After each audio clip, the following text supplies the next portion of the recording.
Hello everyone. In this video tutorial, we are going to create a REST API using WSO2 API Manager.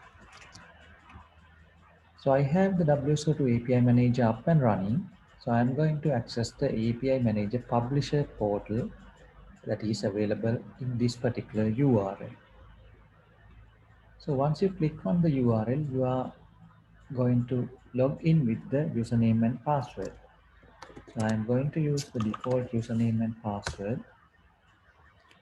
So then I have to select the API option and then select the create API option and then select the design a new REST API. So let's give a name profile API. So I'm going to call a backend service that provides a profile information. Let's give the context as /profile. We can give the version as 100 and I'm going to give the endpoint URL here. So for this endpoint, I'm going to use an endpoint that I already have in GitHub.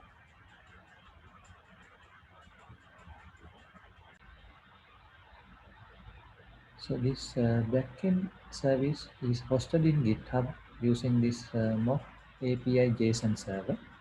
So when I click on this API, so it will provide me an information about the user profile.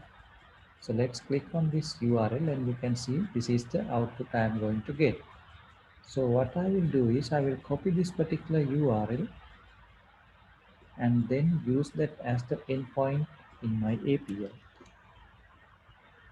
As business plans, you can select any of these options, let's say bronze.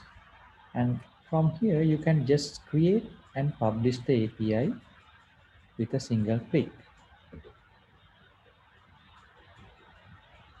Once the API is created and published into the developer portal, we can view that in the developer portal. So we can click the view in dev portal option here.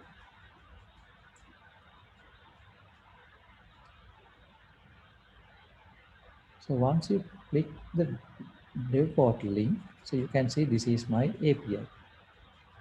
So let's try out this API. So before trying out, I have to subscribe to this API using this subscribe option.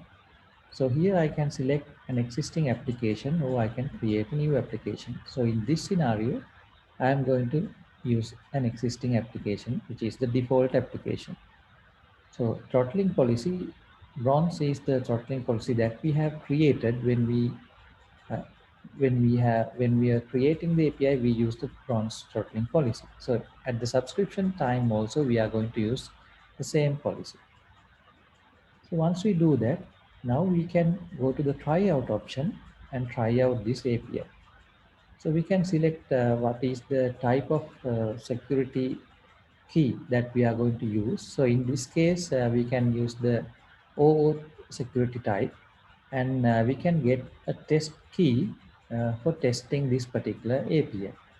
So let's get a test key. It will automatically generate a test key and populate it here. Then I can select the HTTP method that I am going to try out. So in this case, I am going to try out the simple get method. So I can click on the try out button and it will provide this execute button. So once I execute this, it will call the API that we just created in the WSO2 API manager, and subsequently it will create the call the backend and provide the response back. So let's do it. So when I click that, you can see the response has been received. This is the profile information that we have seen when you are clicking the backend endpoint. That's it for today's session. Thank you.